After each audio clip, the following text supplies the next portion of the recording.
Mengutip dari Tribun Kaltim, Putri Aryani memiliki nama panjang Aryani Nisma Putri. Putri Aryani lahir di Kampar, Riau, Indonesia pada 31 Desember 2005. Putri Aryani merupakan anak dari pasangan Ismawan Kurnianto dan Reni Alfianti. Pada tahun 2014, Putri Aryani mengawali karirnya dengan mengikuti ajang pencarian bakat Indonesia's Got Talent. Kemudian Putri Aryani berhasil keluar sebagai pemenang di Indonesia's Got Talent 2014. Berkat kesuksesannya, Putri Aryani menjadi dikenal masyarakat luas. Karirnya semakin naik hingga ia berhasil memenangkan penghargaan pada tahun 2016. Saat itu ia mendapat penghargaan Anugerah Baiduri sebagai penyanyi cilik berprestasi tingkat nasional.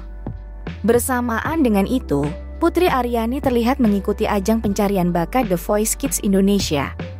Selain pandai bernyanyi, Putri Aryani juga jago dalam memainkan piano.